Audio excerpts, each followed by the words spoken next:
नमस्कार दोस्तों। Toppers grow में आप सभी का बहुत बहुत स्वागत है। आज हम पढ़ने वाले हैं रे ऑप्टिक्स के बारे में, और रे ऑप्टिक्स के बारे में हम यहाँ पर विस्तार से अध्ययन करने वाले हैं। तो देखिए, सबसे पहले जो बात कर रहे हैं, ये लैब असिस्टेंट सेकंड ग्रेड की सिलेबस के अनुसार क्लास होने वाली है। सबसे पहले जो बात कर लेते हैं, यहाँ पर समतल दर्पण या समतल सतह से परावर्तन की बात यहाँ पर कर रहे हैं। Reflection from a plane surface या प्लेन मिरर। तो समतल दर्पण द्वारा बना प्रतिबिंब आभासी सीधा, पार्श्विक उल्टा, आकार में वस्तु के बराबर और दर्पण में उतनी ही दूरी पर बनता है जितनी दूरी पर दर्पण के सामने वस्तु रखी होती है। तो यहाँ थ्योरी के अंदर जो आपको दिया हुआ था, देखिएगा, हमें एक यहाँ पर डायग्राम दे रखा है। एक समतल दर्पण दिया हुआ है, इसके सामने मोमबत्ती है। तो इसमें सामने जो मोमबत्ती यहाँ पर रखी हुई है, उतनी ही दूरी पर अंदर क्या बनेगा, इसमें प्रतिबिंब बनेगा। पार्श्विक उल्टे का मतलब यहाँ पर जो है, वस्तु का बायां भाग दायां दिखाई देता है और दायां बायां। जैसे हम यहाँ पर ऑप्टिक्स का यहाँ पर जो है, ये एक समतल मिरर हमारे पास में है। यहाँ पर ये समतल मिरर है, ये जो समतल मिरर है, इसमें यहाँ पर ऑप्टिक्स शब्द आपके पास में ये लेफ्ट है और ये क्या है, इसका राइट भाग है। तो इसमें राइट वाला लेफ्ट में और लेफ्ट वाला राइट में दिखाई देगा, जिसे हम पार्श्विक उल्टा कहते हैं। पार्श्विक उल्टा, लेफ्ट वाला राइट में और राइट वाला लेफ्ट में। ये आपको ध्यान में रखना है। लेफ्ट वाला भाग राइट के अंदर और राइट वाला भाग कहाँ पर दिखाई देगा, लेफ्ट में दिखाई देगा। अब यहाँ पर जो है, इसके अंदर ये तो बात होगी हमारी समतल दर्पण की, कि इसमें प्रतिबिंब आभासी बनता है, सीधा बनता है, पार्श्विक उल्टा बनता है और वस्तु के आकार के बराबर का बनता है। जितनी दूरी पर दर्पण में वस्तु रखी होती है, दर्पण के सामने वस्तु रखी होती है, उतनी ही दूरी पर बनता है। नेक्स्ट देखते हैं, विचलन। विचलन की बात कर रहे हैं कि एक समतल दर्पण एवं दो झुके हुए दर्पणों द्वारा उत्पन्न विचलन की बात यहाँ पर हो रही है। तो यहाँ पर एक ये समतल दर्पण आपके पास में है, तो यहाँ पर प्रकाश की किरण इस पर क्या हो रही है, आपतित हो रही है, टकराकर वापस परावर्तित हो रही है। तो ये आपतन कोण आई दे रखा है, परावर्तन कोण आर दे रखा है, और ये इस दर्पण से, ये जो दर्पण हमारे पास में है, इस दर्पण से परावर्तित किरण जितना कोण बनाती है उसे हम क्या कहते हैं, विचलन कोण कहते हैं। और विचलन को यहाँ पर डेल से हम दर्शाते हैं, और डेल का जो मान यहाँ पर होगा वो क्या होगा, 180 माइनस 2i के बराबर होगा। अब यहाँ पर देखिएगा, दो समतल दर्पण हमारे पास में हैं, ये थीटा कोण पर झुके हुए हैं। दो समतल दर्पण हमारे पास में हैं, ये दोनों समतल दर्पण क्या है, थीटा कोण पर यहाँ पर झुके हुए हैं। यहाँ पर प्रकाश की किरण समतल दर्पण जो है, इसको फर्स्ट मान ले और इसको सेकंड मान ले। फर्स्ट पर टकराती है तो टकरा कर ये परावर्तित हो जाएगी, सेकंड पर टकराएगी और फिर वापस, ये दो बार परावर्तन हो रहा है, तो इसको हम क्या बोलते हैं, द्विपरावर्तन कहते हैं। तो यहाँ पर देखिएगा, बात यहाँ पर कर रहे हैं कि झुके हुए दो समतल दर्पण द्वारा बने प्रतिबिंब, जब दोनों समतल दर्पण एक दूसरे से थीटा कोण पर झुके हो तो उनके मध्य रखी हुई वस्तु केवल बनने वाले प्रतिबिंबों की संख्या। जैसे दो समतल दर्पण हमारे पास में झुके हुए हैं और उन दोनों समतल दर्पण के बीच में कोई भी वस्तु हमारे पास में रखी हुई है, ये थीटा कोण पर झुके हुए हैं और यहाँ पर कोई भी वस्तु हमारे पास में रखी है, तो इसके कितने प्रतिबिंब बनेंगे। तो प्रतिबिंबों की संख्या का जो फॉर्मूला होता है, n इक्वल 360 माइनस 1 थीटा। यदि हमारे पास में देखो 360 डिग्री, जो टोटल जो एंगल की बात यहाँ पर हो रही है, कितना, 360 डिग्री, और बटे थीटा का इसमें क्या कर रहे हैं, भाग दे रहे हैं। तो यहाँ पर देखो, ये सम पूर्णांक सम संख्या हमारे पास में आती है, 1 माइनस इसमें से कर देते हैं। अब यहाँ पर देखो, ये आ जाती है प्रतिबिंबों की संख्या।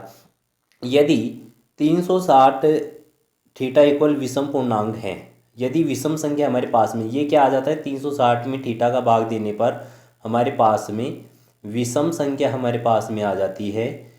तो विषम संख्या हमारे पास में आने पर यहाँ पर क्या हो जाएगा, दो संभावनाएं हो सकती है। कौन कौन सी संभावनाएं हो सकती हैं वो हम यहाँ पर देखने वाले हैं, इसको ध्यान से समझ लेना।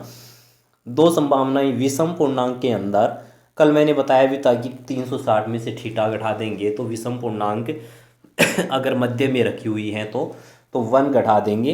तो यहाँ पर देखिएगा, विषम पूर्णांक की बात यहाँ पर कर रहे हैं। तो दो समतल दर्पण, यदि यहाँ पर ये जो समतल दर्पण है सममित रूप से रखी हुई है, इनके बीच में वस्तु जो रखी हुई है सममित रूप का मतलब यानी दोनों के साथ में बराबर कोण बनाती हैं।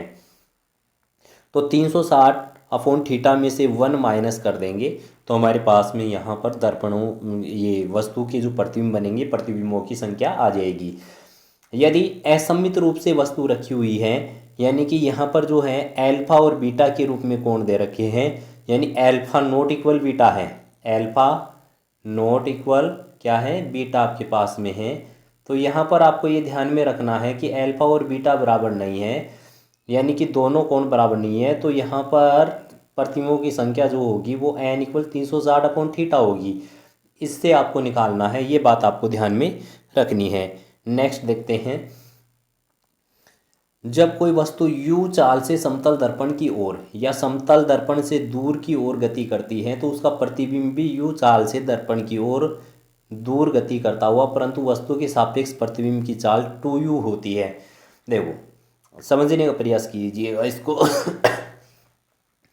कि ये दर्पण क्या है, स्थिर है और u चाल से जो है ये गति कर रही है वस्तु, तो इसमें बना प्रतिबिंब भी u चाल से आता हुआ प्रतीत होता है। और यदि यहाँ पर जो है ये वस्तु को हम विराम स्थिति में कर देते हैं, या फिर हम इसको ये कह सकते हैं कि वस्तु जो है विपरीत दिशा के अंदर गतिशील है, तो इसमें बना प्रतिबिंब 2u वेग से गति करता हुआ प्रतीत होता है। या हम ये कह सकते हैं कि दर्पण क्या है, गतिमान है, ये विराम है, दर्पण क्या हो रहा है वस्तु की ओर u वेग से गतिमान हो रहा है। यहाँ कितने वेग से, u वेग से, तो इसमें वस्तु जो है 2u वेग से गति करती हुई प्रतीत होती है। जब समतल दर्पण u चाल से स्थिर वस्तु की ओर गति करता है तो प्रतिबिंब 2u चाल से गति करता है। नेक्स्ट देखिएगा, परिपाटी। परिपाटी के बिना भाई न्यूमेरिकल क्वेश्चन में काम चलने वाला नहीं है, तो यहाँ पर परिपाटी आपको ध्यान में रखनी है। आपके पास में लेंस और दर्पण दोनों के लिए जो है परिपाटी समान है, कोई प्रभाव नहीं पड़ने वाला है। तो यहाँ पर ये आपके पास में क्या है, यहाँ पर दर्पण या लेंस रखा हुआ है, इसकी ये डॉट डॉट के रूप में दर्शा रखी है। यहाँ पर ये क्या है, मुख्य अक्ष है, और ये आपतित किरण। यहाँ पर वस्तु हमेशा बाईं ओर रखी जाएगी, इससे आने वाली प्रकाश की किरणें जो है दर्पण या लेंस पर आपतित होगी, तो इसे आपतित किरण कहा जाता है। तो सभी दूरियां दर्पण के धुर से मापी जाती है। धुर यानी P, दर्पण का धुर यहाँ पर P होगा सेंटर में, और लेंसों के लिए केंद्र होगा। तो सभी दूरियां धुर से मापी जाती है। आपतित किरण की दिशा मापी गई दूरी धनात्मक, आपतित किरण की दिशा में अगर हम चल रहे हैं तो दूरियां कैसी होगी, धनात्मक होगी, और विपरीत दिशा में चल रहे हैं तो यहाँ पर क्या होगी, ऋणात्मक होगी। विपरीत दिशा में मापी गई दूरियां ऋणात्मक होती हैं। मुख्य अक्ष से ऊपर की ओर की दूरियां धनात्मक और नीचे की ओर की दूरियां क्या होती है, ऋणात्मक होती हैं। ये बात हमें ध्यान में रखनी है। नेक्स्ट देखते हैं, अवतल दर्पण। अवतल दर्पण द्वारा बनाया गया प्रतिबिंब वास्तविक या आभासी, उल्टा सीधा या छोटा या बड़े आकार या समान हो सकता है। देखो अवतल दर्पण क्या होता है, कल मैंने आपको बताया भी था कि अवतल दर्पण जो होता है उभरा हुआ भाग जो होता है, यहाँ पर डायग्राम में दे रखा है, उभरे भाग पर यहाँ पर क्या है, ये पोलिस है। उभरे भाग पर क्या है, यहाँ पर ये पोलिस होती है, और धंसा हुआ भाग किसका कार्य करता है, परावर्तक का कार्य करता है। तो यहाँ पर हम सीधे सीधे प्रतिबिंब की बात कर लेते हैं। तो अवतल दर्पण से प्रतिबिंब जो जब वस्तु अनंत पर स्थित हो तो उसका प्रतिबिंब कहाँ पर बनेगा, प्रतिबिंब बनेगा ऐप के ऊपर। यहाँ पर देखो डॉट डॉट के रूप में यहाँ पर अनंत से प्रकाश की किरणें आ रही हैं, वस्तु कहाँ पर रखी हुई है, अनंत पर रखी हुई है। जब इससे ये दर्पण से टकराएगी तो यहाँ पर इसके फोकस बिंदु पर क्या बनाएगी, प्रतिबिंब। वास्तविक बनेगा उल्टा, आकार में बहुत छोटा, और आवर्धन जो होता है इसका आवर्धन क्या होता है, लगभग -1 के बराबर, या -1 से क्या होता है, आप ये भी कह सकते हो -1 से कम होता है। ठीक है, बहुत कम होता है। नेक्स्ट देखते हैं इसमें, जब वस्तु आपके पास में यहाँ पर अनंत और सी के मध्य रखी हुई है, सेकंड पॉइंट की बात यहाँ पर कर रहे हैं हम कि अनंत और सी के मध्य वस्तु रखी हुई है यहाँ पर, तो इसका जो प्रतिबिंब है एफ और सी के मध्य बनेगा। ये प्रतिबिंब यहाँ पर बन रहा है एफ और सी के मध्य, एफ और सी के मध्य प्रतिबिंब बनेगा। वस्तु कहाँ पर रखी हुई है, अनंत और सी के मध्य, तो प्रतिबिंब एफ और सी के मध्य बनेगा। वास्तविक बनेगा उल्टा बनेगा, आकार में छोटा बनेगा, आवर्धन -1 से क्या होगा, कम होगा। आवर्धन कम होगा। आवर्धन का मतलब है वस्तु के आकार से छोटी, ठीक है, तो आकार में छोटा यहाँ पर लिखा हुआ है। नेक्स्ट देखते हैं कि जब वस्तु वक्रता केंद्र पर स्थित है, वक्रता केंद्र का मतलब यहाँ पर हो गया u बराबर 2f। आपको ये रिलेशन आपको ध्यान में रखना है, r बराबर 2f। इसकी सहायता से न्यूमेरिकल क्वेश्चन भी हल करेंगे। प्रतिबिंब C पर ही बनेगा, वास्तविक बनेगा, उल्टा आकार में समान बनेगा, आवर्धन -1 के बराबर होगा। C पर है तो वस्तु अगर C पर रखी हुई है तो इसका प्रतिबिंब भी C पर ही बनेगा। ये बात आपको ध्यान में रखनी है। नेक्स्ट देखिएगा आप इसमें, जब वस्तु वक्रता केंद्र पर स्थित है, वक्रता केंद्र पर स्थित है तो ये पॉइंट हमारा हो चुका है कि C पर बनेगा, वास्तविक, उल्टा आकार में समान बनेगा। फोर्थ पॉइंट है इसमें कि जब वस्तु वक्रता केंद्र और फोकस के मध्य स्थित है तो उसका प्रतिबिंब कहाँ पर बनेगा। देखो यहाँ पर C वक्रता केंद्र है और F यहाँ पर क्या है, फोकस बिंदु है। इनके बीच में क्या रखी हुई है, वस्तु रखी हुई है। तो इसका जो प्रतिबिंब बनेगा कहाँ पर बनेगा, अनंत और C के मध्य, अनंत और C के मध्य। या हम ये भी कह सकते हैं C को 2f भी बोला जा सकता है। C को क्या बोल सकते हैं, 2f, 2f तथा अनंत के मध्य। वास्तविक, उल्टा आकार में बड़ा और आवर्धन क्या होगा, -1 से बड़ा होगा, यानी वस्तु से आकार में बड़ी हो जाएगा प्रतिबिंब। नेक्स्ट देखते हैं, जब वस्तु फोकस पर स्थित है, फोकस पर स्थित है तो यहाँ पर फोकस का मतलब यहाँ पर ये हो गया कि U इक्वल क्या हो जाएगा, F हो जाएगा। U इक्वल क्या हो जाएगा, F हो जाएगा। तो वस्तु जब फोकस पर स्थित है तो फोकस पर स्थित होने पर प्रतिबिंब कहाँ पर बनेगा, अनंत पर। इनको डॉट डॉट करके आगे बढ़ा देंगे तो डॉट डॉट ये कहाँ पर मिलेगी, अनंत पर जाके मिलेगी। तो इसका प्रतिबिंब कहाँ पर बनेगा, अनंत पर बनेगा। अनंत पर जो प्रतिबिंब बनेगा वो कैसा बनेगा, बहुत बड़ा बनेगा, वास्तविक बनेगा, उल्टा बनेगा, आकार में बहुत बड़ा बनेगा। और आवर्धन क्या हो जाएगा, -1 से बहुत बड़ा, यानी आवर्धन का मान क्या होगा, धनात्मक होगा, हम ये भी कह सकते हैं। नेक्स्ट देखते हैं कि जब वस्तु फोकस तथा ध्रुव, फोकस तथा ध्रुव के मध्य स्थित हैं, फोकस तथा ध्रुव के मध्य स्थित हैं तो उसका प्रतिबिंब यहाँ पर F फोकस है, P क्या है, यहाँ पर ध्रुव है, इनके मध्य यहाँ पर वस्तु रखी गई है। तो वस्तु रखें तो समांतर आने वाली प्रकाश किरणें फोकस से गुजरती है, हमें पता है, और C से गुजरने वाली वापस इसी मार्ग पर लौट जाती है। इनको डॉट डॉट करके यदि पीछे बढ़ाएं तो ये मिलेगी नहीं, तो इनको यहाँ पर जो है दर्पण के पीछे की ओर बढ़ा देते हैं तो ये यहाँ जहाँ पर मिलती है वहाँ पर क्या बनेगा, प्रतिबिंब बनेगा। प्रतिबिंब कैसा बन रहा है, यहाँ पर आभासी बनेगा। प्रतिबिंब कैसा बनेगा, आभासी बनेगा। दर्पण के पीछे बनेगा, सीधा बनेगा, आकार में बड़ा बनेगा और आवर्धन +1 से बहुत ज़्यादा होगा, यानी अधिक होगा।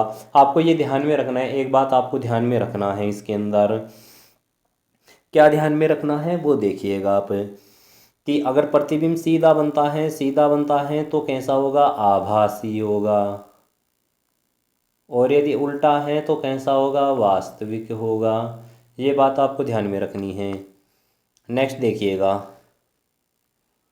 उत्तल दर्पण। उत्तल दर्पण द्वारा बनाया गया प्रतिबिंब सदैव आभासी, सीधा तथा आकार में बहुत छोटा होता है।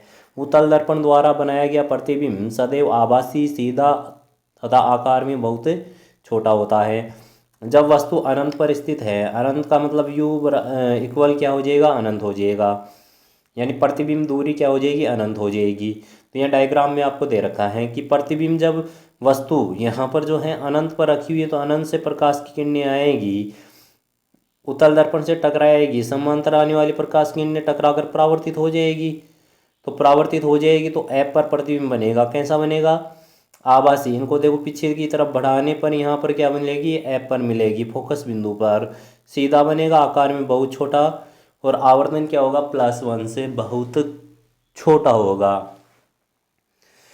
नेक्स्ट देख लेते हैं कि जब वस्तु मुख्य अक्ष पर कहीं पर भी स्थित है, ये मुख्य अक्ष है, अनंत के अलावा कहीं पर भी स्थित है तो इसका प्रतिबिंब कहाँ पर बनेगा, ये देखिएगा। तो यहाँ पर हम ये भी कह सकते हैं कि अनंत, अनंत और किसके मध्य, P के मध्य वस्तु रखी हुई है। तो ये वस्तु आपके पास में रखी हुई है तो इसका जो प्रतिबिंब है कहाँ पर बनेगा, पी और एफ के मध्य, पी और एफ के मध्य बनेगा। आभासी सीधा आकार में छोटा और आवर्धन क्या होगा, 1 से छोटा, ठीक है, +1 से छोटा होगा। नेक्स्ट देखिएगा, दर्पण सूत्र तथा आवर्धन की चर्चा कर लेते हैं। यदि किसी गोलीय दर्पण के लिए U इक्वल धूर से दूरी, देखो ध्यान देना, गोलीय दर्पण के लिए U इक्वल धूर से दूरी की दूरी, देखो धूर से वस्तु की दूरी है ये। जैसे हमारे पास में, जैसे बात कर लेते हैं कि कोई भी अवतल दर्पण है या उत्तल दर्पण हमारे पास में है, ठीक है, यहाँ पर P ध्रुव आपके पास में है, दूर से यहाँ पर वस्तु रखी गई है, तो दूर से जो वस्तु की जो दूरी है वो क्या है, यहाँ पर U है। और V से प्रतिबिंब की दूरी, ध्यान देना V क्या है यहाँ पर, जैसे कोई भी प्रतिबिंब बन रहा है यहाँ पर बन रहा है, तो प्रतिबिंब की दूरी धूर से क्या हो जाएगी, V हो जाएगी। फोकस दूरी F, इसकी फोकस दूरी, किसकी, दर्पण की फोकस दूरी F, जैसे यहाँ पर फोकस बिंदु है तो ये फोकस दूरी F के लिए। तो यहाँ पर वक्रता त्रिज्या R, इसकी जो त्रिज्या होगी इसको एक गोले का कटा हुआ भाग मान सकते हैं और इसकी त्रिज्या क्या मान लेते हैं, R मान लेते हैं। तो त्रिज्या R जो हमने यहाँ पर मान ली, तो यहाँ पर इसके लिए जो रिलेशन जो होगा किस किस के मध्य है, U V R और F के मध्य है, फोकस दूरी के मध्य जो है। R को हम यहाँ पर वक्रता त्रिज्या को R इक्वल जो है इसको 2F भी बोल सकते हैं, R इक्वल क्या बोला जा सकता है, 2F। तो यहाँ पर क्या हो जाएगा, दर्पण सूत्र क्या होगा, 1/F equal 1/V plus 1/U। अनुप्रस्थ आवर्धन की बात करें तो अनुप्रस्थ आवर्धन के लिए जब कोई रेखीय वस्तु मुख्य अक्ष के लंबवत रखी हुई है, रेखीय वस्तु मुख्य अक्ष के लंबवत रखी हुई है, तो इसके आवर्धन को पार्श्विक या अनुप्रस्थ आवर्धन कहा जाता है। और इसका जो फॉर्मूला जो होती है M equal I/O, equal I/O क्या है, I क्या है यहाँ पर इमेज, और इमेज को जो है हम क्या बोलते हैं यहाँ पर, प्रतिबिंब, प्रतिबिंब, ठीक है, इमेज को हम क्या बोल सकते हैं, प्रतिबिंब। और O का मतलब ऑब्जेक्ट, वस्तु।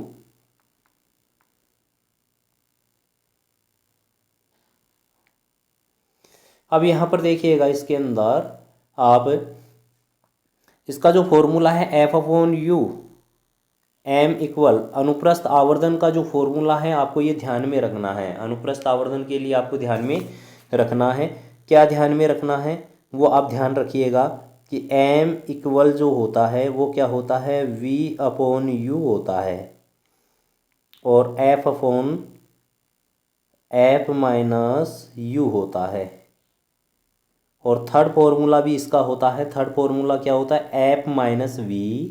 इसको वैसे डेरिवेशन से निकाल भी सकते हैं, निकालने की आवश्यकता नहीं क्योंकि आप कंपटीशन एग्जाम दे रहे हो, तो आपको डायरेक्ट फॉर्मूले आपको ध्यान में रखने, F-V/F, ये आपको ध्यान में रखना है। अब स्पष्ट बात जो आपको बता दूं, हमने परिपाटी पढ़ी थी, परिपाटी के अंदर देखो प्रश्नों को हल करते समय सदैव चिन्हों का प्रयोग करना है, यानी परिपाटी का प्रयोग करना है, प्लस माइनस का प्रयोग करना है। तो यहाँ पर ये किस में आएगा, माइनस के अंदर, यहाँ पर U/V किस में आता है, ये माइनस के अंदर आता है, और ये किस में आएगा, प्लस में, और ये प्लस के अंदर। वैसे परिपाटी के अंदर अब देखो एक बात और विशेष ध्यान रखो कि परिपाटी के अंदर जो है U V F U F V और F, इनके मान अगर धनात्मक है, जिसका मान धनात्मक में ऋणात्मक है उसका ऋणात्मक आपको रखना है, ये बात आपको ध्यान में रखनी है।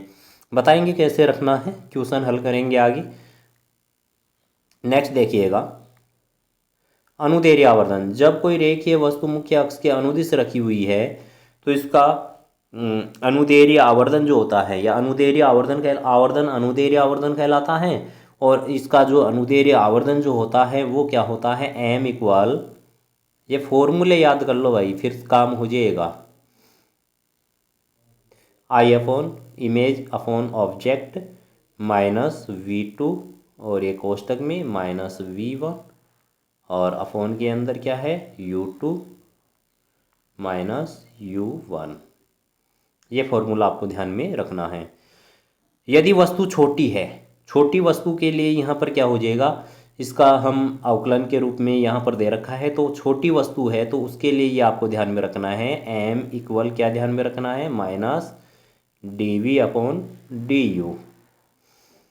और यहाँ पर जो है इसको v⁴ अपॉन ये दूसरा फॉर्मूला है, v/u का वर्ग है, यहाँ पर आपको ध्यान में रखना है।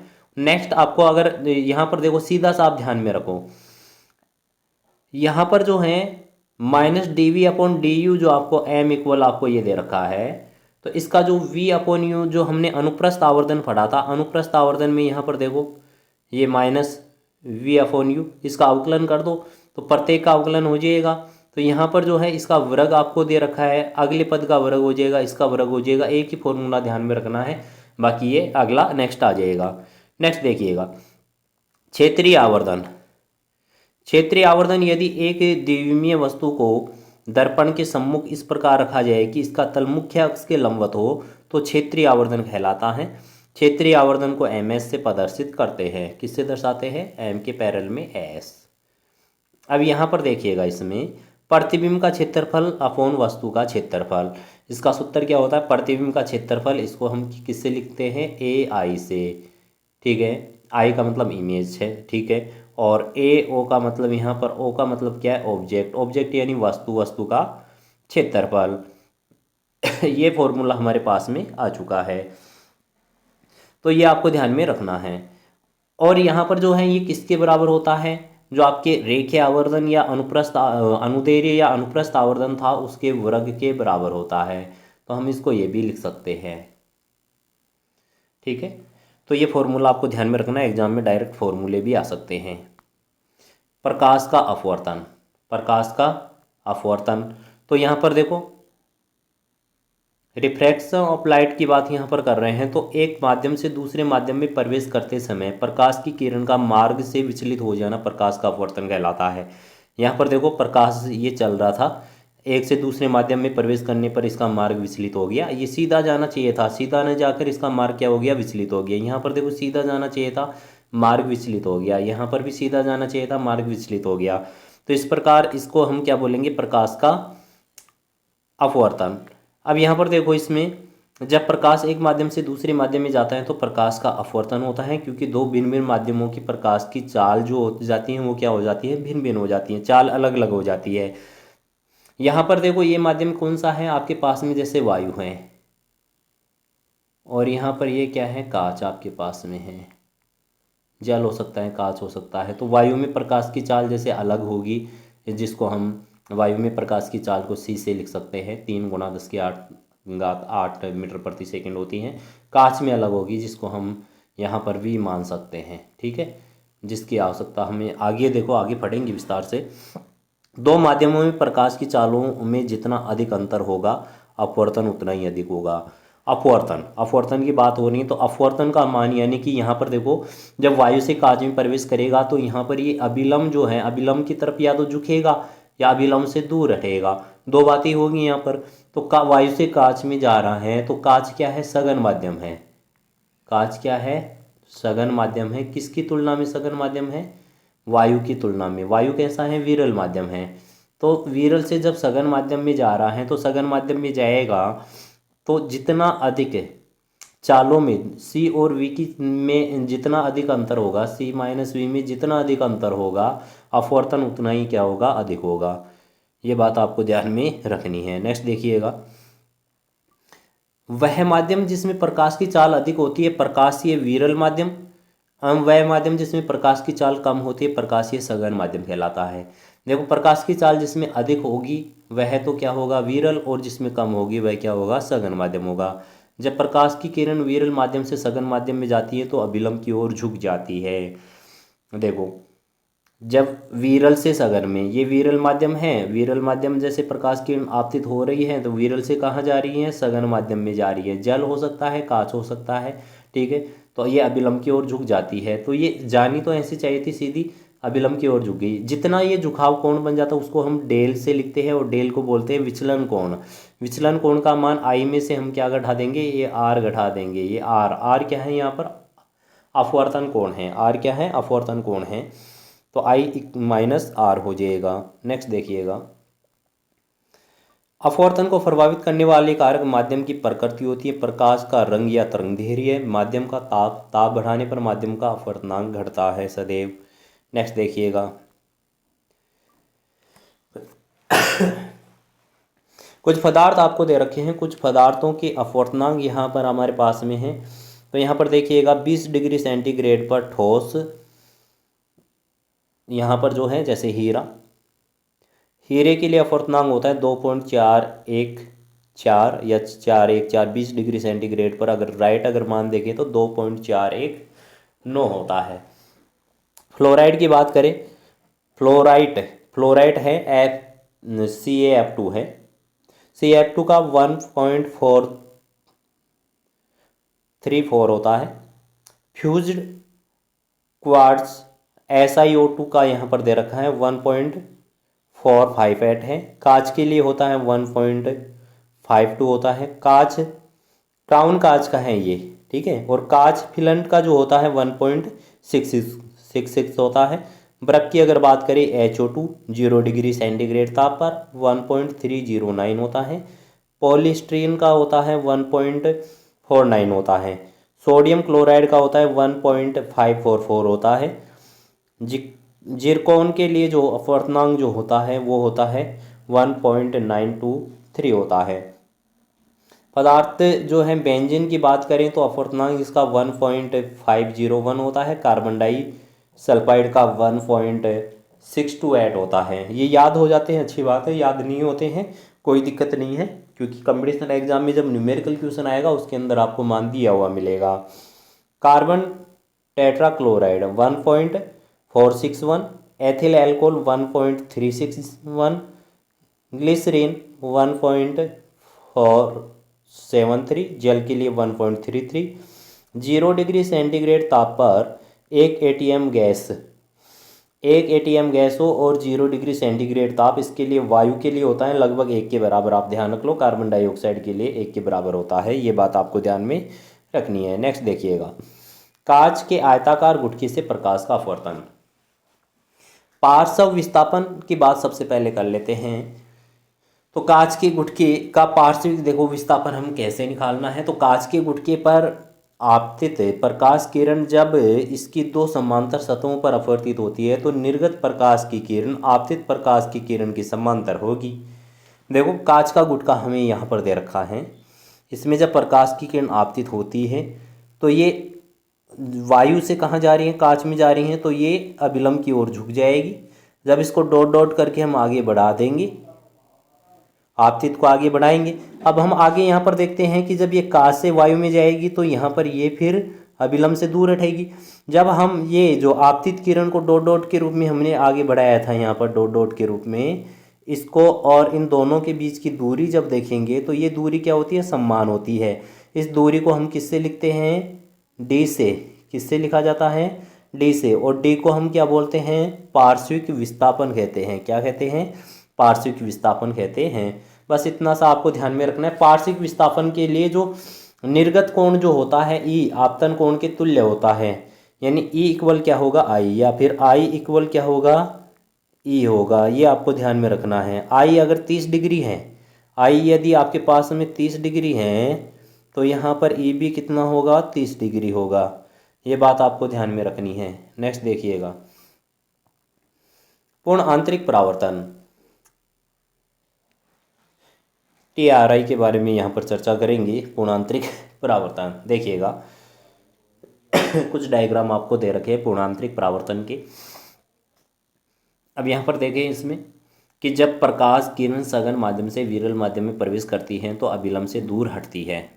विरल से सघन माध्यम में प्रवेश करती है, सघन से कहाँ पर, विरल माध्यम में प्रवेश करती है तो अभिलंब से दूर हट जाती है।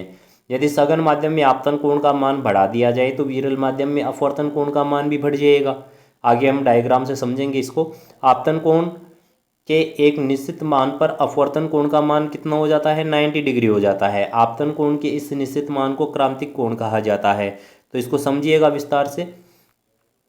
देखो यहाँ पर ऑब्जेक्ट वस्तु हमारे पास में रखी हुई है, यहाँ से प्रकाश की किरण क्या है, ये सघन माध्यम है। ये कौन सा माध्यम है आपके पास में, सघन माध्यम है। ठीक है, सघन माध्यम है। सघन से यहाँ पर कहाँ जा रही है, विरल माध्यम के अंदर जा रही है। कहाँ पर जा रही है, विरल माध्यम के अंदर जा रही है। अब यहाँ पर देखेंगे, इसमें सघन से जब विरल माध्यम के अंदर जाती है तो सबसे पहले यहाँ पर देखो, ये अभिलंब से क्या होगी, दूर रहेगी, तो ये तो क्या कहलाएगा, प्रकाश का अपवर्तन। तो पहला तो किसका है, अपवर्तन का डायग्राम है। किसका है, अपवर्तन का। दूसरा यहाँ पर देखो, ये जब इस कोण का मान, आई का मान अधिक बढ़ा दिया जाता है, क्रांतिक कोण सी के बराबर कर दिया जाता है, तो ये 90 डिग्री पर चली जाती है। तो ये क्रांतिक कोण के लिए हो चुका है सेकंड डायग्राम। थर्ड डायग्राम देखो, जब प्रकाश की किरण क्रांतिक कोण से अधिक कोण कर दिया जाता है, थीटा का जो मान है सी से अधिक कर दिया जाता है, तो ये वापस इसी माध्यम में क्या हो जाती है, परावर्तित हो जाती है, जिसे हम क्या कहते हैं, पूर्ण आंतरिक परावर्तन कहते हैं। तो यहाँ पर देखो, जब आपतन कोण का मान क्रांतिक कोण से अधिक कर दिया जाए तो प्रकाश की किरण अंतरापृष्ठ से परावर्तन के पश्चात वापस सघन माध्यम में लौटती है। यह घटना आंतरिक परावर्तन TRI कहलाता है। इसके लिए अपवर्तनांक का जो मान होता है म्यू इक्वल क्या होता है, 1/sin c, और 1/sin का व्युत्क्रम क्या होता है, कोसेक। तो कोसेक c हम इसको लिख सकते हैं। नेक्स्ट देखिएगा, इसमें ये तो हमने देख लिया है TRI की यानी पूर्ण आंतरिक परावर्तन की शर्तें। तो प्रकाश किरण सघन माध्यम से विरल माध्यम में हमेशा जानी चाहिए। इसके लिए पहली शर्त ये है, आपतन कोण आई का मान क्रांतिक कोण से अधिक होना चाहिए। ये सेकंड शर्त है। ये आपको ध्यान में रखना है कि प्रकाश किरण सघन से कहाँ जानी चाहिए, विरल माध्यम के अंदर। क्रांतिक को आपतन कोण का जो मान है क्रांतिक कोण से क्या होना चाहिए, अधिक होना चाहिए। नेक्स्ट देखिएगा, ये सारा 12th क्लास में आपके पढ़ा हुआ है, इसलिए मैं थोड़ा सा स्पीड से करवा रहा हूँ। बाकी जो है बोर्ड पर जो क्लास आएगी वो हम न्यूमेरिकल पार्ट इसका लेंगे, क्वेश्चन कैसे आ सकते हैं कंपटीशन में, वो हम यहाँ पर पढ़ेंगे। तो बोर्ड पर पढ़ेंगे तब उसको थोड़ा सा देख लेंगे और अधिक। देखो, कांच और वायु के लिए जो है, अगर बात करें क्रांतिक कोण, अगर कांच से वायु के अंदर प्रवेश करती हैं तो पूर्ण आंतरिक परावर्तन के लिए जो क्रांतिक कोण का जो मान है वो कितना होना चाहिए, 42 डिग्री होना चाहिए। जल और वायु युगम के लिए कितना होना चाहिए, 49 डिग्री होना चाहिए। हीरा और वायु युगम के लिए कितना होना चाहिए, 24 डिग्री होना चाहिए। ये बात आपको ध्यान में रखनी है। नेक्स्ट देखिएगा,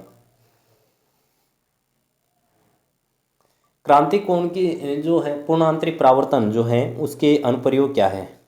एग्जाम्पल्स की बात कर रहे हैं यहाँ पर, एग्जाम्पल्स या अनुप्रयोग या उपयोग या फिर उदाहरण की बात करें यहाँ पर। उदाहरण क्या है, पूर्ण आंतरिक परावर्तन के उदाहरण।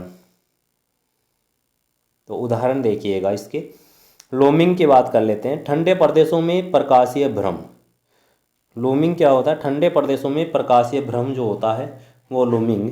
मर्ग मरीचिका, रेगिस्तान में प्रकाशीय भ्रम जो होता है, यहाँ पर दे रखा है रेगिस्तान में। देखो यहाँ पर जो है ये पेड़ पौधे जो हैं, पेड़ है, इनके नीचे यहाँ पर जलाशय भरा हुआ दिखाई देता है। रेगिस्तान में मिट्टी क्या हो जाती है, गर्म हो जाती है। ठीक है, तो यहाँ पर माध्यम जो है सघन, यहाँ पर विरल बन जाता है, ऊपर वाला माध्यम सघन हो जाता है। तो इस प्रकार से यहाँ पर क्या होता है, रेगिस्तान में एक प्रकाशीय भ्रम उत्पन्न होता है जिसे हम मर्ग मरीचिका के नाम से जाना जाता है। नेक्स्ट देखिएगा, हीरे का चमकना, उत्तरोत्तर पूर्ण आंतरिक परावर्तन के कारण हीरा चमकता है। उत्तरोत्तर पूर्ण आंतरिक, तो आपको ध्यान रखना है पूर्ण आंतरिक परावर्तन के कारण हीरा हमें चमकीला दिखाई देता है।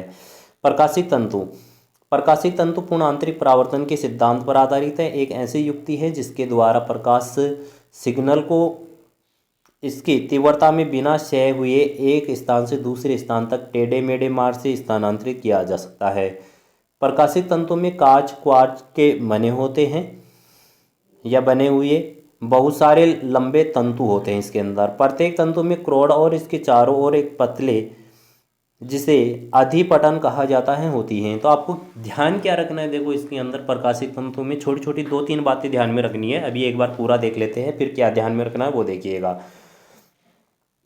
एक पहला पॉइंट देखो, इसके अंदर क्या है कि क्रोड के पदार्थ का अपवर्तनांक अधिपटन के पदार्थ के अपवर्तनांक से अधिक होता है। नेक्स्ट देखिएगा कि जब प्रकाश किरण तंतु के एक सिरे में अल्प कोण बनाती हुई आपतित होती है तो यह इसके अंदर अपवर्तित हो जाती है, जिससे तंतु के अंदर। नेक्स्ट देखिएगा, इसमें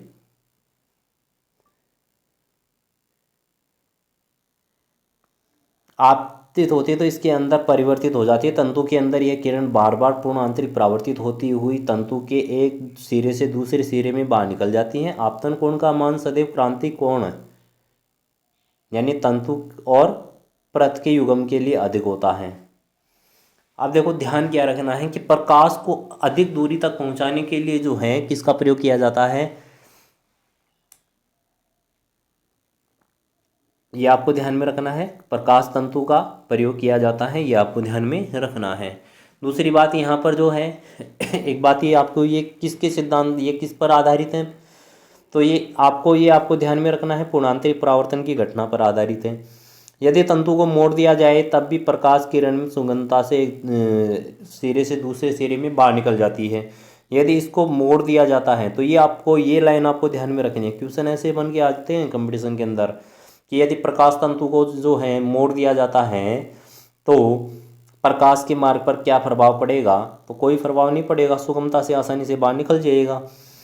प्रकाशित तंतुओं एक बैंडल यानी मेडिकल एवं प्रकाशीय परीक्षणों में लाइट पाइप के रूप में उपयोग में लाया जाता है। तो प्रकाशित तंतु का जो है इसका मेडिकल क्षेत्र के अंदर यानी चिकित्सा में, प्रकाशीय परीक्षणों में लाइट पाइप के रूप में उपयोग में लाया जाता है। प्रकाशित तंतुओं को विद्युत सिग्नलों के प्रेषण और अधिग्रहण में उपयोग में लिया जाता है। ये लाइन आपको ध्यान में रखनी है कि विद्युत सिग्नल जो होते हैं, इलेक्ट्रिक वेव जो होती है, उनके संप्रेषण और अधिकरण के लिए उपयोग में किसको लिया जाता है, प्रकाशित तंतुओं काम में लिया जाता है। ये इसका डायग्राम दे रखा है। नेक्स्ट देखिएगा,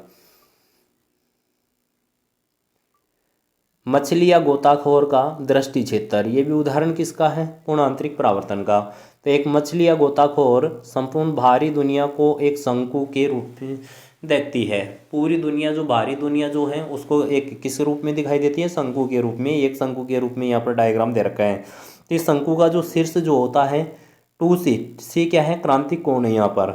तो 2C इक्वल 98 डिग्री। तो C इक्वल कितना हो जाएगा, C अगर निकालेंगे तो 98 में 2 का भाग दे देंगे 40, कितना हो जाएगा 44, ये सॉरी 44 कहाँ हो जाएगा इसका, 49 हो जाएगा, सॉरी 49 डिग्री हो जाएगा। आधार की त्रिज्या की बात करें तो R इक्वल H10C, H ऊंचाई है शंकु की, ठीक है, C क्रांतिक कोण है। तो ये फॉर्मूला आपको आधार की त्रिज्या के लिए, आधार की ये त्रिज्या R निकालनी है, तो R निकालने के लिए फॉर्मूला ध्यान में रखना है, क्या होता है R इक्वल H10C या फिर 10C 1/, यहाँ पर ये म्यू की पावर 2, म्यू क्या है यहाँ पर, अपवर्तनांक है, म्यू क्या है यहाँ पर, अपवर्तनांक है, अपवर्तनांक, ये बात ध्यान में रखनी है। अब देखिएगा यहाँ पर जल के लिए जो होता है, जल के लिए जो है त्रिज्या, इसके लिए जल के लिए अगर यहाँ पर जल भरा हुआ है तो जल के लिए त्रिज्या का मान क्या होगा, R बराबर 3H/√7 हो जाएगा। ये बात आपको डायरेक्ट ध्यान में रखनी है। आधार की क्षेत्रफल की बात करें तो आधार का क्षेत्रफल A, ये जो आधार है इसका पूरे का क्षेत्रफल, त्रिज्या हमारे पास में आ चुकी है, तो पाई H/2/μ/2 -1 होता है। और जल के लिए क्या होता है, ये 9π/7 H/2 होता है। ये फॉर्मूले ध्यान रख लो बस, डायरेक्ट क्वेश्चन मिलेगा एग्जाम में, कंपटीशन में, इनके आधार पर न्यूमेरिकल क्वेश्चन। पारोप्रिज्म, ये 12th में नाम सुना होगा। एक समकोण समद्विबाहु प्रिज्म जिसका पेरिस्कोप या इनोकुलर में उपयोग होता है, इनके द्वारा प्रकाश की किरणों को 90 डिग्री या 90 से अधिक मोड़ सकते हैं एवं प्रतिबिंब को सीधा प्राप्त कर सकते हैं। तो पारोप्रिज्म क्या होती है, एक समकोण समद्विबाहु त्रिभुज जिसका पेरिस्कोप या इनोकुलर में उपयोग में काम में लिया जाता है और प्रकाश की किरणों को 90 डिग्री या 90 से अधिक मोड़ने के काम में लिया जाता है और इसको प्रतिबिंब भी इसके द्वारा सीधा प्राप्त किया जा सकता है। ये डायग्राम इसके दे रखे हैं। नेक्स्ट देखिएगा, गोलीय सतह से अपवर्तन। तो गोलीय सतह से अपवर्तन की बात हो रही है यहाँ पर। तो यहाँ पर गोलीय सतह से अपवर्तन के लिए अपवर्तन फॉर्मूला आपको ध्यान में रखना है, μ2 - μ1। यहाँ पर देखो दो माध्यम है, एक माध्यम ये है, ये दूसरा है, यहाँ पर ये फर्स्ट है और ये क्या है, सेकंड है। तो इसका अपवर्तनांक क्या होगा, μ1, और दूसरे वाले का क्या होगा, μ2। यहाँ पर ऑब्जेक्ट रखी हुई है और ये क्या है, इमेज है। तो यहाँ पर इसके लिए क्या हो जाएगा, μ2 माइनस μ1 अपॉन आर। आर क्या है, त्रिज्या, ये गोलीय पृष्ठ जो है इसकी क्या है, ये इसकी गोलीय पृष्ठ की त्रिज्या। यहाँ पर जो है दर्पण जो है आपके पास में, या गोलीय सतह जो है उसकी त्रिज्या है, इक्वल μ2 माइनस μ1, ये μ2 upon V minus μ1 upon U. ये आपको ध्यान में रखना है। तो सिंपल है ये फॉर्मूला, ध्यान रखना कैसे आपको ध्यान में रखना है, 2-3 बार आपको लिखना है, μ2 minus μ1 upon R equal μ2 upon V. V क्या है, 2 दूसरे माध्यम के लिए, ठीक है। प्रतिबिंब वी क्या है, प्रतिबिंब। μ1 पहले माध्यम के लिए अपवर्तनांक अपॉन यू। तो आसानी से इसको ध्यान में रख सकते हैं। नेक्स्ट देखिएगा, μ1 देखो माध्यम एक का अपवर्तनांक जिसे वस्तु से प्रकाश की किरणें आ रही हैं। μ2 क्या है, माध्यम दो का अपवर्तनांक जिसे माध्यम दो जिससे प्रकाश की किरणें जा रही हैं। μ1 वस्तु की दूरी, ये यू वस्तु की दूरी, वी प्रतिबिंब की दूरी, आर वक्रता त्रिज्या है। नेक्स्ट देखिएगा, फोकस दूरी शक्ति और लेंस का द्वारक। फोकस दूरी प्रकाश केंद्र से द्वितीय फोकस की दूरी लेंस की फोकस दूरी कहलाती है। तो फोकस दूरी उत्तल लेंस के लिए क्या होती है, धनात्मक, अवतल के लिए ऋणात्मक, और समतल के लिए क्या होती है, अनंत होती है। ये बात आपको ध्यान में रखनी है। द्वारक की बात कर लेते हैं। लेंस के उस क्षेत्रफल का प्रभावी व्यास जिसमें से होकर प्रकाश पारगमित होता है द्वारक कहलाता है। लेंस की शक्ति, लेंस की प्रकाश किरणों को विचलित करने की क्षमता, लेंस के द्वारा प्रकाश की किरणों को विचलित करने की क्षमता लेंस की शक्ति कहलाती है। यदि लेंस मुख्य अक्ष के समांतर आने वाली प्रकाश की किरणों को अभिसारित करता है तो इनकी शक्ति धनात्मक, और यदि किरणों को अपसारित करता है तो इसकी शक्ति ऋणात्मक होती है। लेंस की शक्ति का सूत्र होता है 1/f, ये किसमें, मीटर के अंदर। और यदि 100/f आप लिखोगे तो ये सेंटीमीटर के अंदर। फोकस दूरी यहाँ पर cm लिखा हुआ है, यानी सेंटीमीटर में लिया है। वैसे शक्ति का जो मात्रक जो होता है वो क्या होता है, डायोप्टर होता है, या फिर इसको मीटर इनवर्स या सेंटीमीटर इनवर्स भी आप ले सकते हैं। अब यहाँ पर जो है इसी के अंदर देखो, उत्तल लेंस की जो फोकस दूरी जो होती है वो हमने ऊपर चर्चा की है कि उत्तल लेंस के लिए फोकस दूरी धनात्मक। तो यहाँ पर जो है शक्ति भी कैसी होगी, उत्तल लेंस की धनात्मक होगी।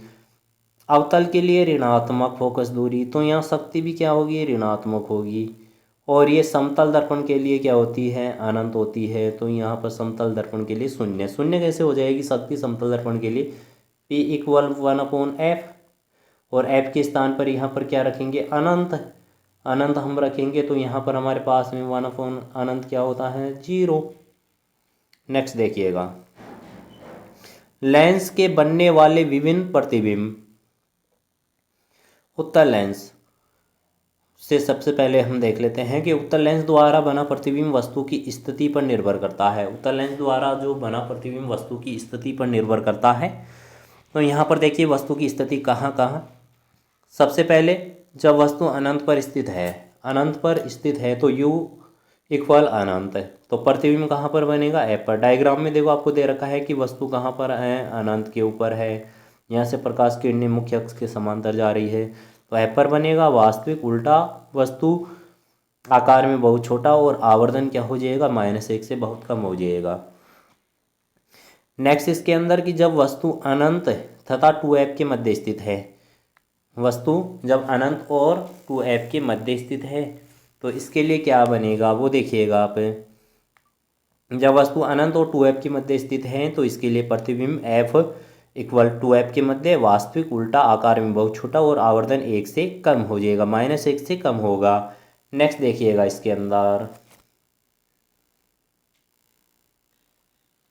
ये प्रतिबिंब सीनियर क्लास और 10th क्लास में पढ़े हुए हैं, इसलिए मैं थोड़ा सा फास्टली करवा रहा हूँ आपको। जब वस्तु 2f पर स्थित है तो 2f पर है तो u इक्वल क्या हो जाएगा 2f। प्रतिबिंब कहाँ बनेगा 2f पर ही बनेगा, वास्तविक बनेगा, उल्टा बनेगा, वस्तु के आकार के बराबर बनेगा, आवर्धन -1 होगा। नेक्स्ट देखिएगा इसके अंदर, जब वस्तु f तथा 2f के मध्य स्थित है तो प्रतिबिंब 2f की यानी 2f के पीछे यानी आगे या 2f अनंत के मध्य है, वास्तविक उल्टा आकार में बहुत बड़ा, आवर्धन क्या हो जाएगा -1 से अधिक हो जाएगा। नेक्स्ट देखिएगा इसमें पांचवा, जब f पर स्थित हैं तो प्रतिबिंब कहाँ पर बनेगा अनंत पर बनेगा, वास्तविक उल्टा आकार में बहुत बड़ा और आवर्धन क्या हो जाएगा -1 से बहुत अधिक हो जाएगा। बहुत बड़ा बन रहा है तो बहुत अधिक है। छठवा देखिए, जब वस्तु f और प्रकाशिक केंद्र के मध्य में रखी हुई है, यहाँ पर ये वस्तु रखी हुई है तो उसका प्रतिबिंब वस्तु के पीछे बनेगा, वस्तु की ओर ही बनेगा, आभासी सीधा आकार में बड़ा और आवर्धन क्या हो जाएगा +1 से अधिक हो जाएगा। अवतल लेंस के द्वारा बनाया गया प्रतिबिंब सदैव आभासी होता है, सीधा होता है, छोटा होता है, उत्तल दर्पण के सम्मानी होता है। तो यहाँ पर देखिएगा, वस्तु जब अनंत के ऊपर है, अनंत पर स्थित है तो प्रतिबिंब f पर आभासी सीधा छोटा और आवर्धन क्या हो जाएगा +1 से कम होगा।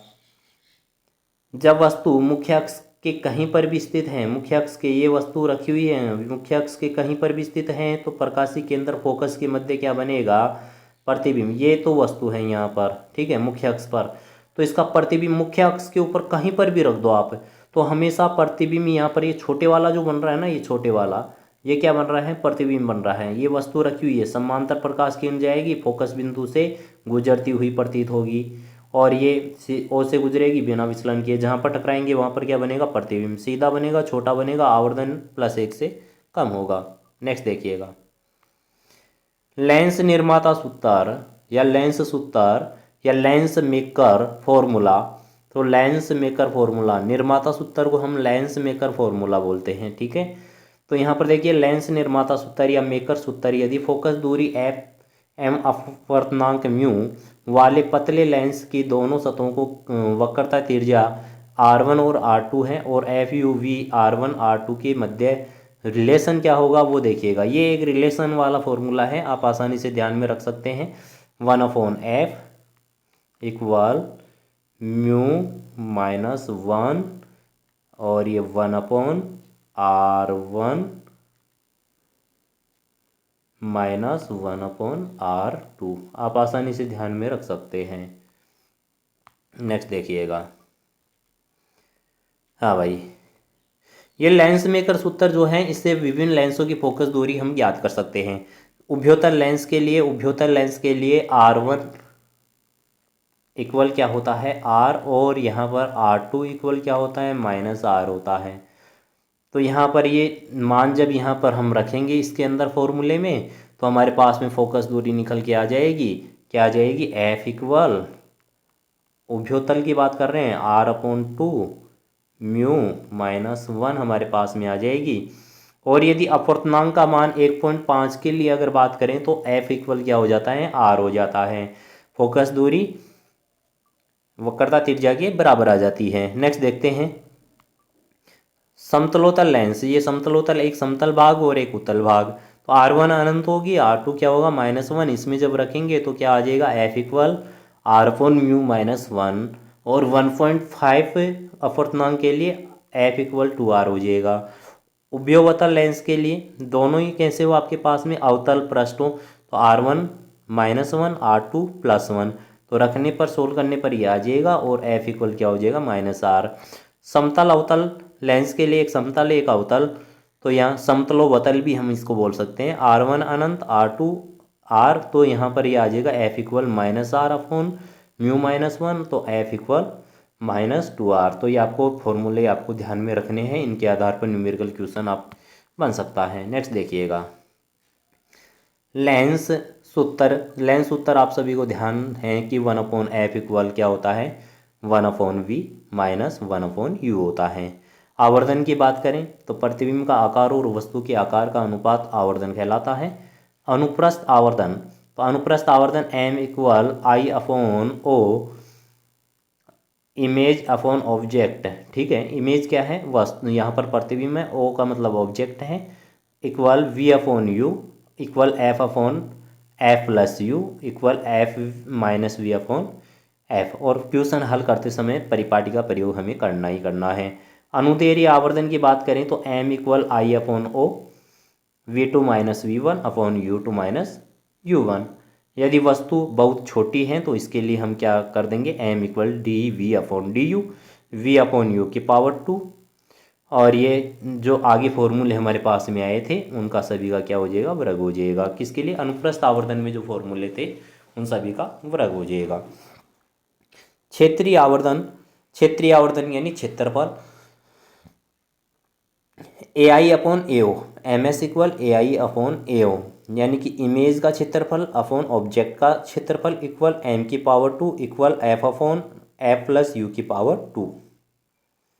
और आगे भी आप लिखना चाहो तो इसको ये भी आप लिख सकते हो, क्या लिख सकते हो, f minus v upon f की पावर 2, ये फॉर्मूला भी आ जाएगा, f minus v upon f की पावर 2। एफ देखो यहाँ पर ए आई क्या है, प्रतिबिंब का क्षेत्रफल, और ए ओ क्या है, वस्तु का क्षेत्रफल है। नेक्स्ट देखिएगा, लेंस का काटना, कटिंग ऑफ लेंस। एक सममित लेंस को प्रकाशिक के अक्ष के अनुदिश दो समान भागों में काटने पर प्रत्येक भाग द्वारा बनाए गए प्रतिबिंब की तीव्रता समान एवं पूर्ण लेंस के तुल्य होती है। एक सममित लेंस को मुख्य अक्ष के अनुदिश दो समान भागों में काटने पर प्रत्येक भाग द्वारा बनाए गए प्रतिबिंब की तीव्रता पूर्ण लेंस की तुलना में बहुत कम होती है। प्रत्येक भाग का द्वारक पूर्ण लेंस के द्वारक का 1/√2 गुना होता है। तो आप सीधा साफ ध्यान में रखो, ये क्या है, एक आपके पास में लेंस दिया हुआ है, एक उत्तल लेंस आपके पास में है, इसको समान दो भागों में बीच में से काट देते हैं, ये दो भाग। तो इनकी जो है फोकस दूरी जो है वही 2f, यहाँ पर आपको ध्यान में फोकस दूरी दुगनी आपको ये ध्यान में रखना है, 2f हो जाएगी, अगर f है तो 2f हो जाएगी। और यहाँ पर समता जो है, देखो p, लेंस की शक्ति की बात करें तो शक्ति p बराबर क्या होता है, 1/f होता है। अगर ये फोकस दूरी दुगनी हो जाती है तो यहाँ पर p क्या हो जाएगा, p/2 हो जाएगा। तो यहाँ पर p/2 हो जाती है दोनों की। अब यदि इसको हम जो है इस प्रकार से समान दो भागों में काट देते हैं तो इस प्रकार से दोनों भागों में काटने पर फोकस दूरी f ही रहेगी और शक्ति भी p रहेगी, कोई परिवर्तन नहीं होगा, प्रत्येक भाग के लिए समान बनी रहेगी। नेक्स्ट देखिएगा, लेंसों का संयोजन।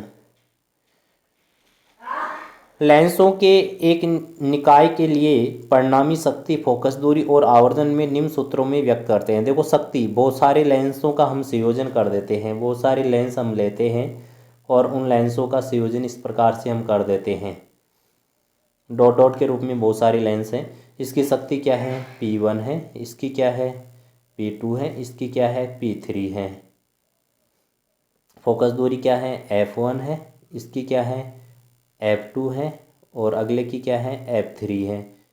तो यहाँ पर जो है सबसे मेन बात तो यहाँ पर देखिएगा, सभी की शक्तियों का जो योग हो जाएगा तो यहाँ पर लेंस की शक्ति आ जाएगी। फोकस दूरी है P इक्वल क्या होता है, 1/f होता है, तो 1/f, तो यहाँ P1 क्या हो जाएगा, 1/f1, 1/f2, और इसी प्रकार से हो जाएगा।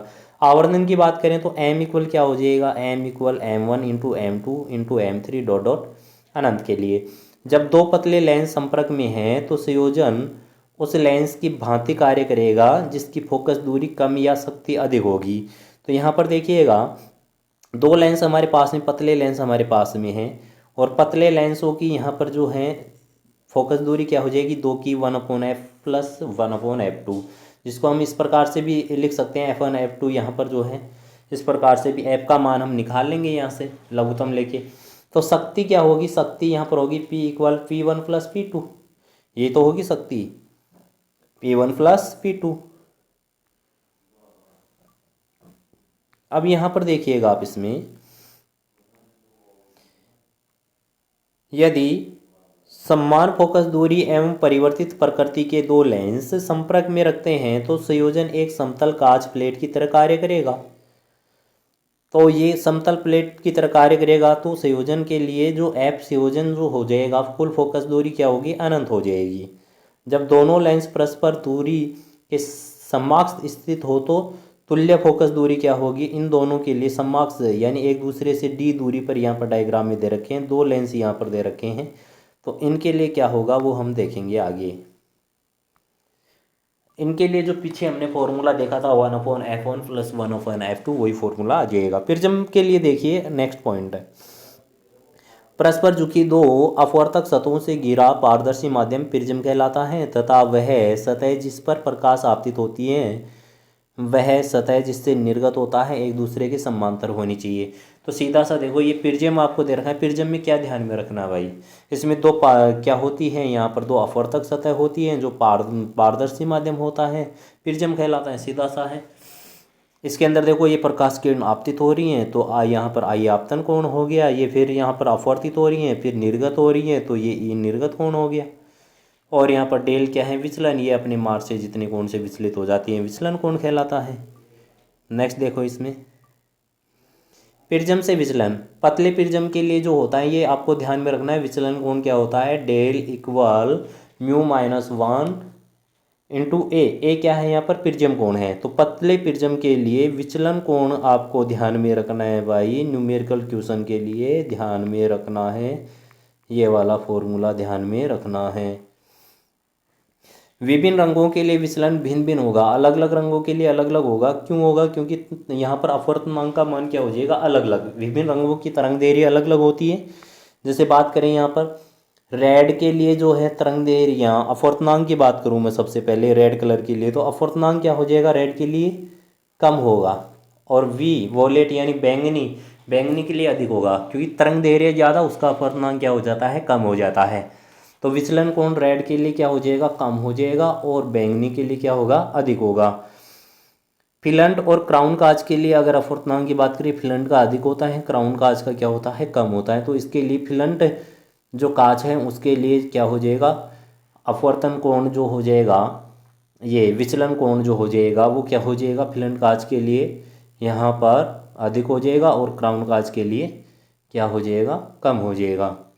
अधिक विचलन की स्थिति के अंदर कोण आई का मान 90 डिग्री। अगर हमें इसमें अधिक विचलन कोण प्राप्त करना है तो आपतन कोण 90 डिग्री होना चाहिए। आपतन कोण क्या होना चाहिए, 90 डिग्री। R1 जो आएगा क्रांतिक कोण, यानी पहला अंत यहाँ पर जो है अपवर्तन कोण, R2 क्या है, दूसरा अपवर्तन कोण है। तो R1 क्रांतिक कोण के बराबर होना चाहिए और R2 क्या हो जाएगा, A-C हमारे पास में आ जाएगा। नेक्स्ट देखिएगा, प्रिज्म में व्रण विक्षेपण। ये प्रिज्म दे रखी है, वर्णों का विपाटन यानी विक्षेपण। तो श्वेत प्रकाश का इसके अवयवी रंगों में वियोजित होना प्रकाश का व्रण विक्षेपण कहलाता है। कोणीय विक्षेपण थीटा की अगर बात करें तो लाल और बैंगनी रंगों के लिए के बीच में कोणीय विस्थापन जो होता है, अब यहाँ पर देखो, यहाँ ऊपर क्या होगा, रेड होगा, नीचे क्या होगा, बैंगनी होगा, और इनके बीच के मध्य कोणीय विस्थापन जो होगा इन दोनों रंगों के बीच में वह क्या कहलाता है, कोणीय विक्षेपण कहलाता है, जिसको थीटा से दर्शाएंगे। तो डेल इक्वल क्या हो जाएगा, del v minus del r हो जाएगा। या फिर इसको हम ये भी लिख सकते हैं, पीछे जो फॉर्मूला हमारे पास में आया था, पीछे फॉर्मूला क्या आया था हमारे पास में, देखिएगा ध्यान दीजिएगा, इसके अंदर डेल इक्वल μ-1 इंटू ए, ये फॉर्मूला हमारे पास में था। तो उसकी सहायता से अगला फॉर्मूला भी हमारे पास में बन जाता है, कौन सा, μ-v माइनस μ-r इंटू ए। तो ये फॉर्मूला कोणीय विक्षेपण के लिए आपको ध्यान में रखना है, यहाँ पे म्यू तथा ए पर निर्भर करता है। हमेशा ध्यान रखना कोणीय विक्षेपण जो होगा अपवर्तनांक और ए प्रिज्म के कोण पर निर्भर करता है। नेक्स्ट देखिएगा, ये डायग्राम यहाँ पर दे रखा है, रेड ऊपर होता है बैंगनी नीचे, और ये विचलन कोण का मान यहाँ पर दे रखा है।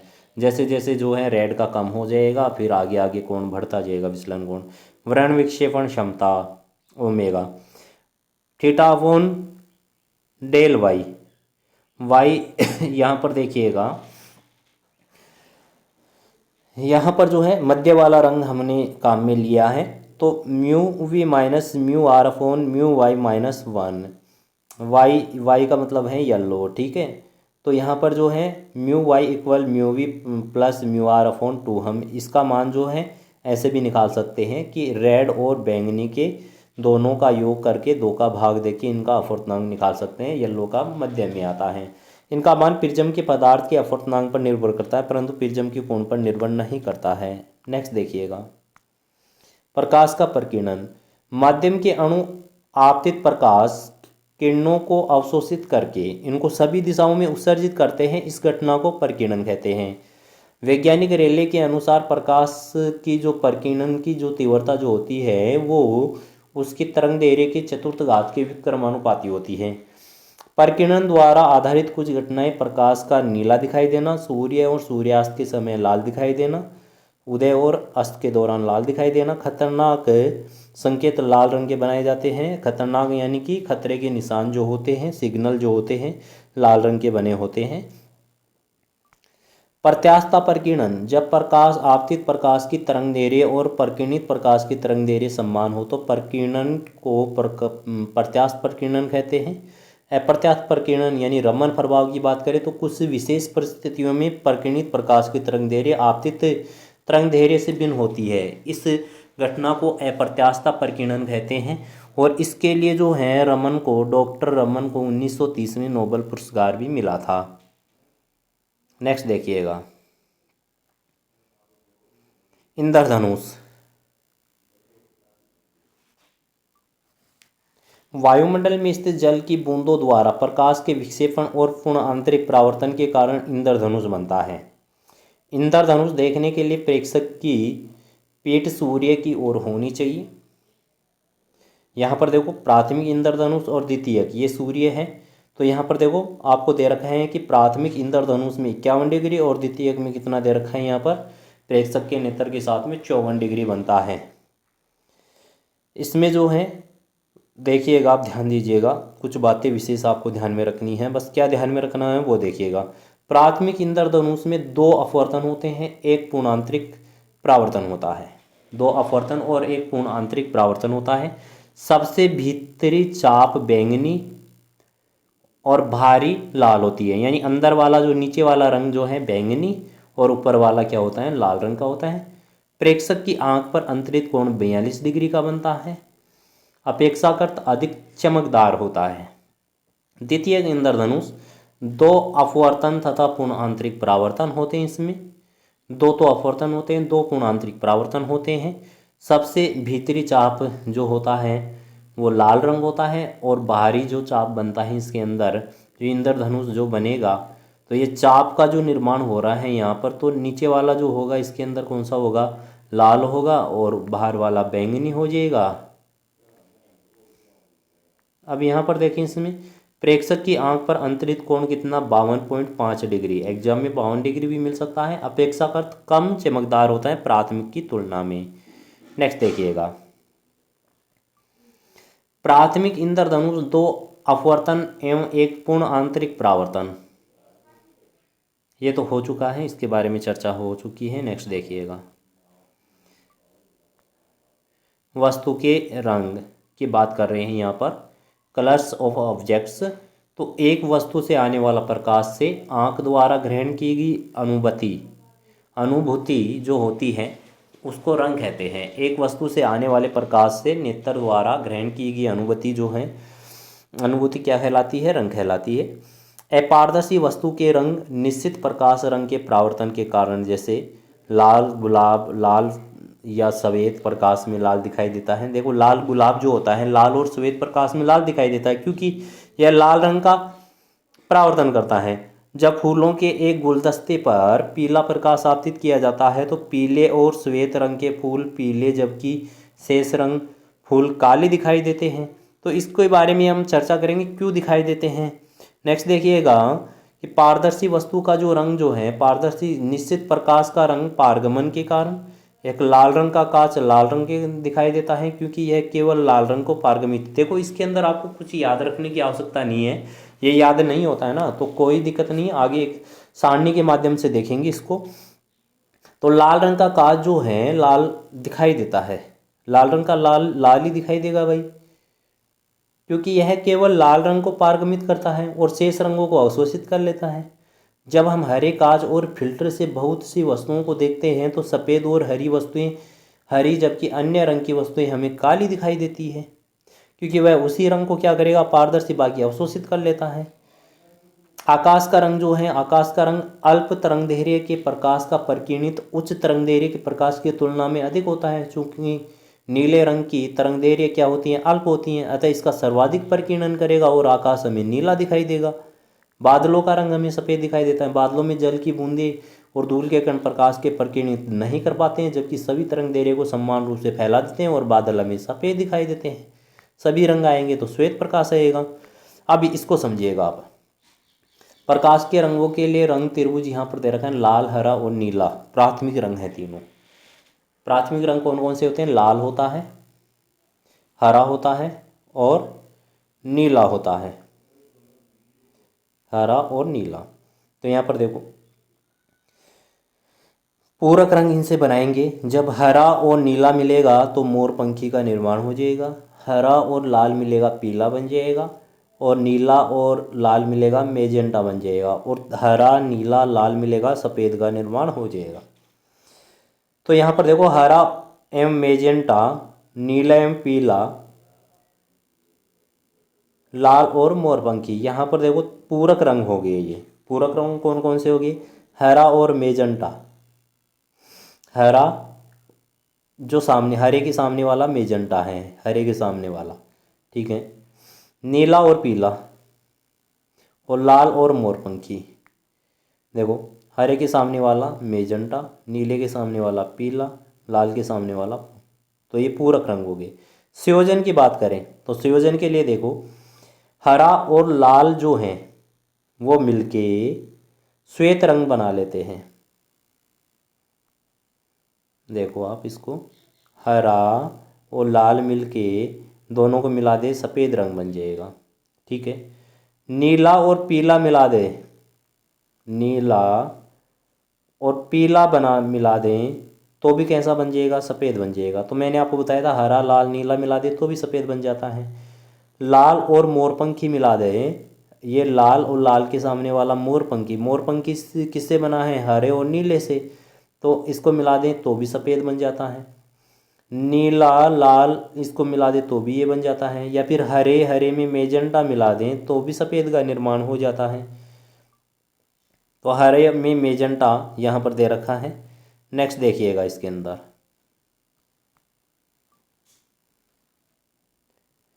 इसको समझिएगा। पिगमेंट और रजक के रंग, लाल पीला और नीला प्राथमिक रंग है। लाल नीला पीला और नीला यहाँ पर प्राथमिक रंग हैं। अगर यहाँ पर पूरक रंग की बात करें तो पीला और बैंगनी, लाल और देखो पीला और बैंगनी जो है, पीला सामने बैंगनी, ठीक है। नीला और नारंगी, लाल और हरा, ये क्या है, पूरक रंग है। संयोजन की बात कर लूँ मैं, संयोजन के लिए पीले के अंदर यदि हम लाल मिला दें और नीला मिला दें तो काला बन जाएगा, ठीक है।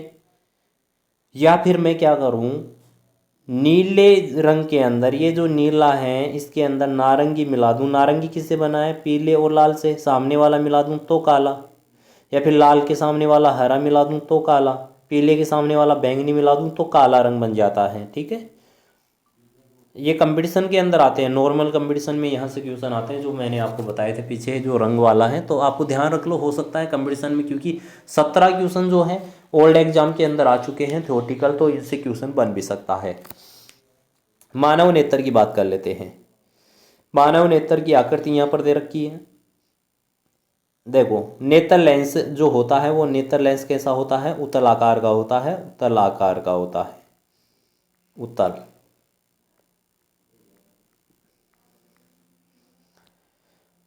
इसके सामने कॉर्निया होता है, और कॉर्निया के पास, कॉर्निया और जो है नेत्र लेंस के मध्य जलीय दर भरा होता है।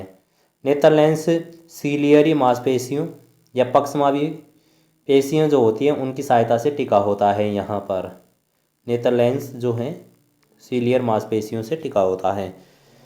ये दृढ़ पटल यहाँ पर आपको दे रखा है। रेटिना जो है ये रेटिना है, रेटिना जहाँ पर प्रतिबिंब बनेगा, प्रतिबिंब हमेशा उल्टा बनता है, मस्तिष्क सीधा दिखाने का कार्य करता है। यहाँ पर एक बिंदु होता है जिसे हम पीत बिंदु कहते हैं, और यहाँ पर जो बिंदु होता है उसको हम अंध बिंदु कहते हैं। ये प्रकाशिक तंत्रिकाएं या प्रकाशिक नाड़ी हैं, और इनके मध्य जो दर यहाँ पर भरा होता है काचयाप दर कहलाता है। नेक्स्ट देखिएगा,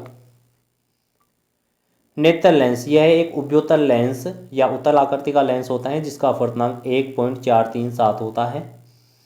रेटिना। रेटिना पर वस्तु का वास्तविक उल्टा प्रतिबिंब बनता है और मस्तिष्क सीधा दिखाने का कार्य करता है। पीत बिंदु। यह रेटिना का सबसे सुगराई भाग है, इस पर बना प्रतिबिंब बहुत स्पष्ट होता है। अंध बिंदु। इस बिंदु पर दक तंत्रिकाएं मस्तिष्क को जाती हैं, यह बिंदु प्रकाश के लिए सुगराही नहीं है। सीलियरी मांसपेशी या नेत्र लेंस सीलियर मांसपेशियों के बीच लटका रहता है। लेंस की दोनों वक्रता त्रिज्याओं को सीलियर मांसपेशियों पर दबाव डालकर परिवर्तित कर सकते हैं। नेक्स्ट देखिएगा, समंजन क्षमता। नेत्र की वह क्षमता जिसके कारण नेत्र लेंस की फोकस दूरी में परिवर्तन कर दूर और नज़दीक की वस्तुओं को स्पष्ट रूप से देखा जा सकता है, नेत्र लेंस की समंजन क्षमता कहलाती है। दृष्टि प्रास की अगर बात करें तो स्वस्थ आँख के लिए 25 सेंटीमीटर होती है, और अनंत दूर बिंदु के लिए जो है वो क्या होती है, अनंत होती है। एक सामान्य आँख के लिए 25 सेंटीमीटर दूर स्थित वस्तुओं को स्पष्ट रूप से देख सकती है। इस दूरी को स्पष्ट दूरी की न्यूनतम दूरी कहते हैं, डी से दर्शाते हैं। दृष्टि निर्बंध। तो यहाँ पर देखिएगा 1/10 सेकेंड होता है। ये कितना होता है, 1/10 सेकेंड होता है। अर्थात यदि दो क्रमागत प्रकाश स्पंदों के बीच समयांतराल 0.1 सेंटीमीटर, इसको मैं क्या लिख सकता हूँ, 0.1 सेंटीमीटर है, तो आँख इसे अलग नहीं देख सकता, अलग अलग नहीं कर सकता इसको। द्विनेत्री दृष्टि। दोनों आँखों से देखना द्विनेत्री दृष्टि कहलाता है, और एक आँख से देखना एक नेत्री दृष्टि कहलाता है। निकट दृष्टि दोष। दोष की बात करेंगे तो यहाँ पर इसके दोष पढ़ेंगे, और दोष से क्वेश्चन भी बन सकता है। निकट दृष्टि जो है, निकट की वस्तुएं स्पष्ट दिखाई देती है परंतु दूर की वस्तुएं इसमें स्पष्ट दिखाई नहीं देती है। प्रतिबिंब जो है रेटिना से पहले बनता है, दूर बिंदु निकट आ जाता है। तो यहाँ डायग्राम ये दोष वाला, रेटिना पर प्रतिबिंब ना बन के अंदर प्रतिबिंब बन जाता है। इसके निवारण के लिए अवतल लेंस का प्रयोग किया जाता है। तो लेंस की वक्रता तिर्जा और फोकस दूरी कम हो जाती है और क्षमता बढ़ जाती है, या क्षमता, फोकस दूरी कम हो जाएगी तो क्षमता पी बढ़ जाएगी, और लेंस व रेटिना के बीच की दूरी बढ़ जाती है। तो निवारण के लिए उचित फोकस दूरी का अवतल लेंस काम में लिया जाता है। ये बात आपको ध्यान में रखनी है। नेक्स्ट देखिएगा, इसके अंदर दूरदृष्टि दोष की बात कर रहे हैं। तो दूरदृष्टि दोष के अंदर दूर की वस्तुएं स्पष्ट दिखाई देती हैं। इसके अंदर क्या होता है, दूर की वस्तुएं स्पष्ट दिखाई देती है परंतु पास की वस्तुएं जो होती है वो स्पष्ट दिखाई नहीं देती है। इसमें पास की वस्तुएं स्पष्ट दिखाई नहीं देती है। प्रतिबिंब रेटिना के पीछे बनता है, निकट बिंदु दूर हो जाता है। प्रतिबिंब रेटिना, ये जो रेटिना है रेटिना के पीछे यहाँ पर प्रतिबिंब बनता है। ये दोष वाला दोषपूर्ण नेत्र लेंस हो गया, नेत्र हो गया। और निवारण के लिए उत्तल लेंस का प्रयोग करते हैं। किसका प्रयोग करते हैं, उत्तल लेंस का प्रयोग किया जाता है। नेक्स्ट देखिएगा, जरा दृष्टि दोष। इस दोष से पीड़ित व्यक्ति को न तो निकट की वस्तुएं दिखाई देती है और न ही दूर की वस्तुएं स्पष्ट दिखाई देती है। बुढ़ापे में आँख की समंजन क्षमता कम हो जाने के कारण यह दोष उत्पन्न होता है। इसके निवारण के लिए द्विफोक्सी लेंस का प्रयोग करते हैं। किसका करते हैं, द्विफोक्सी लेंस का प्रयोग किया जाता है। दृष्टि वैषम्य। इस दोष से पीड़ित जो आँख जो है ऊर्ध्वाधर और क्षैतिज रेखाओं को एक साथ नहीं देख पाती हैं। इस दोष का कारण जो है कॉर्निया का पूर्णतः गोलीय न होना। इस दोष के निवारण के लिए बेलनाकार लेंस का प्रयोग किया जाता है। यह अधिकतर बुढ़ापे के अंदर होता है। तो आज की जो क्लास थी यहीं पर हम एंड करते हैं। तो फिर मिलेंगे आप सभी को, और जो है कल मिलेंगे वही 8:15 PM पे क्लास होगी हमारी। 8:15 PM पर क्लास होगी, तो 8:15 PM पर आप सभी को मिलेंगे, ठीक है भाई। और कल जो है रे ऑप्टिक्स वाला जो पार्ट है, रे ऑप्टिक्स वाला कल हम कंप्लीट करवा देंगे आपको। फिर बचेगा इसमें वेव ऑप्टिक्स, कल इसमें मोस्ट चलने वाला है भाई।